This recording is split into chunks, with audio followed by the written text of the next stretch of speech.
Hello everyone, this is doctor Jeevesh Yadav. तो according to NCERT हम syllabus हम लोग रसशास्त्र एवं वैसज्य कल्पना पेपर फर्स्ट के मोस्ट इम्पॉर्टेंट 25 जो टॉपिक हैं वो कवर कर रहे थे और इसी को ही अपन कंटिन्यू करते हुए टॉपिक नंबर 18 जो है वो अपन आज डिस्कस करेंगे।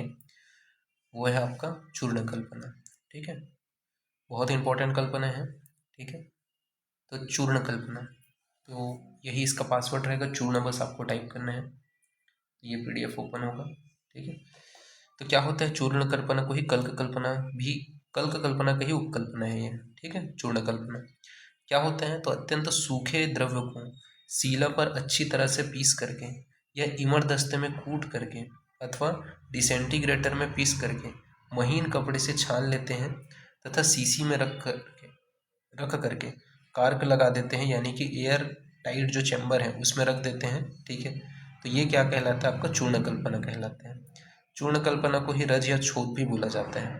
ठीक है, मात्रा जो है वो 1 कर्ण की मात्रा में जो है चूर्ण कल्पना का यूज़ किया जाता है, सॉरी 1 कोल की मात्रा में, आधा कर्ण की मात्रा में यूज़ किया जाता है। चूर्ण में प्रक्षेप द्रव्य के रूप में अपन गुड़ समभाग मात्रा में इक्वल अमाउंट में डाल सकते हैं, चीनी दुगनी मात्रा में डाला जाता है, घृत व शहद द्विगुण मात्रा में दुगनी मात्रा में डाला जाता है, द्रव्य पदार्थ 4 गुणे मात्रा में डाला जाता है तथा हींग तथा अनुक्लेत मात्रा में मिलाते हैं। इसके अलावा चूर्णादि अनुपान, चूर्णादि का अनुपान बताया गया कि चूर्ण तथा अवलेह गुटिका व कल्क का अनुपान है। चूर्ण व अवलेह गुटिका व कल्क का अनुपान है। ठीक है, इसके अलावा वात रोगों में 3 पल की मात्रा में द्रव का अनुपान बताया गया है, पित्तज रोगों में 2 पल की मात्रा में द्रव्य अनुपान है और कफज रोगों में 1 पल की मात्रा में द्रव्य अनुपान बताया गया है। तो ये आपको याद रखना है। फिर भावना द्रव्य के विषय में बात करते हैं, तो चूर्ण जो होता है, पदार्थ जितने द्रव्य हैं पदार्थ में डुबाए जाते हैं उतने ही प्रमाण में भावना द्रव्य लेते हैं। तो पदार्थ जितने द्रव्य पदार्थ में डुबाए जाते हैं उतने ही प्रमाण में भावना द्रव्य लेते हैं। ठीक है, आधुनिक में अपन इसके लिए अलग से मशीन यूज़ करते हैं। ठीक है, जैसे डिसेंटीग्रेटर हो गया, पल्वराइजर मशीन हो गया। ठीक है, इसके अलावा आपका ग्राइंडिंग मशीन हो गया, इन सब का यूज़ किया जाता है। अब चूर्ण कल्पना के अंतर्गत कुछ इंपॉर्टेंट जो आपके चूर्ण हैं वो अपन देख लेते हैं, जैसे शीतोपलादी चूर्ण। ठीक है, तो शीतोपलादी चूर्ण के लिए आपको क्या क्या चाहिए, तो शीतोपला तुगछीरी पिपली बहुल त्वचा। ठीक है, ये श्लोक अगर याद कर सको तो अच्छी बात है, वरना हिंदी याद रखना। ठीक है, ये आपका मिश्री चाहिए अपने को 1 भाग। ठीक है, 1.6 ग्राम। इसके अलावा आपको वंश लोशन चाहिए 800 ग्राम। ठीक है, 8 भाग, यानी कि बड़ी पिपली चाहिए अपने को 400 ग्राम, यानी कि 4 भाग। छोटी इलायची चाहिए 200 ग्राम, यानी कि 2 भाग। और दालचीनी चाहिए 100 ग्राम, यानी कि 1 भाग। सभी द्रव्यों को पृथक पृथक एक एक साथ मिला करके इमरदस्ते में कूट करके वस्त्रपूत कर लेना है। मात्रा जो है इसकी 1 से 4 मात्रा बताया गया है। अनुपान में अपन इसके सही शहद व घी का यूज़ कर सकते हैं।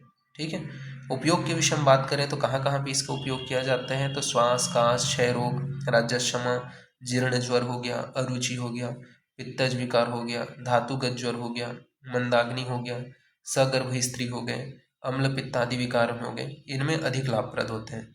साथ ही साथ दह तृष्णा भ्रम में ये जो है लाभप्रद बताए गए हैं।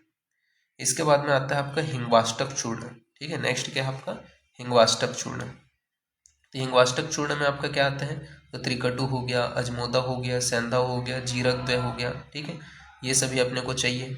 घृत अपने को अष्टमांश चाहिए। ठीक है, ये सभी चीज़ें चाहिए रहती हैं। हिंगवाष्टक जो चूर्ण है इसकी मात्रा 1 से 4 मासा बताया गया है। अनुपान में घी, तक्र, उष्णोदक, ठंडा जल इनका यूज़ कर सकते हैं।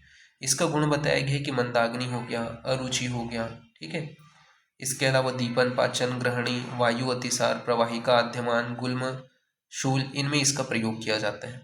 ठीक है, इसमें आपका शुंठी चाहिए 800 ग्राम, बड़ी पिपली 800 ग्राम, मरीच 800 ग्राम, अजमोदा 800 ग्राम, सेंधा लवण 800 ग्राम, श्वेत जीरक 800 ग्राम।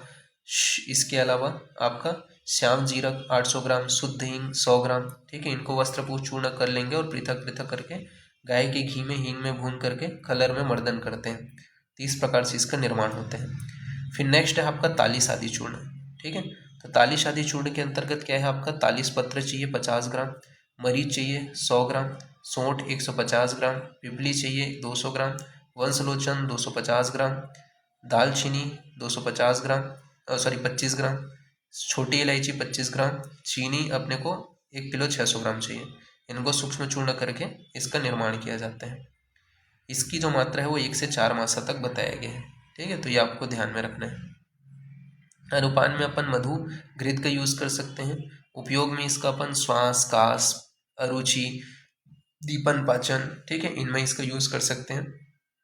पांडु रोग हो गया, गृहिणी हो गया, प्लीहा हो गया, शोथ हो गया, ज्वर हो गया, हृदरोग हो गया, छर्दी हो गया, अतिसार हो गया, सूल रोग हो गया, मूढ़वात हो गया, ठीक है, इनमें अपन इसका यूज करते हैं। फिर नेक्स्ट है आपका लवण भास्कर चूर्ण। ठीक है, नेक्स्ट है आपका लवण भास्कर चूर्ण। इसके कंटेंट थोड़ा ध्यान में रखना कि पिपली, बड़ी पिपली चाहिए 100 ग्राम, इसके लिए पिपली मूल 100 ग्राम, धनिया 100 ग्राम, काला जीरा 100 ग्राम, सेंधा लवण 100 ग्राम, विड लवण, ये सभी रटना ही पड़ेगा, कोई और ऑप्शन नहीं है। ठीक है, विड लवण 100 ग्राम, तालिश पत्र 100 ग्राम, नाग केसर 100 ग्राम, सवर्चल लवण 250 ग्राम, मरीच 50 ग्राम, सांद्र लवण 400 ग्राम, अनारदाना 200 ग्राम, अम्लवेत 100 ग्राम, जीरा सफ़ेद, ठीक है, सफ़ेद जीरा 50 ग्राम, शुंठी 50 ग्राम, दालचीनी 25 ग्राम, बड़ी इलायची 25 ग्राम, ये सभी अपने को चाहिए होते हैं। सभी औषधियों को कूट करके सूक्ष्म वस्त्रपूत चूर्ण पर रख करके शीशा में, जार में अपन सुरक्षित कर लेते हैं।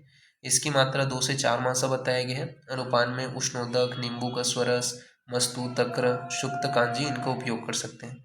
उपयोग में मंदाग्नि, अर्श ग्रहणी, कुष्ठ, भगंदर, प्लीहा रोग, उदर रोग, हृदरोग, अस्मरी, श्वास, कास, कृमि, प्रमेह, पांडु, इनमें इसका यूज़ किया जाता है। तो ये आपको ध्यान में रखना है। इस प्रकार से ये जो टॉपिक है वो यहाँ पे फिनिश होते हैं। तो अभी के लिए इतना ही, नेक्स्ट क्लास में अपन आगे कंटिन्यू करेंगे। ओके, ठीक है, तो फिर थैंक यू क्लास।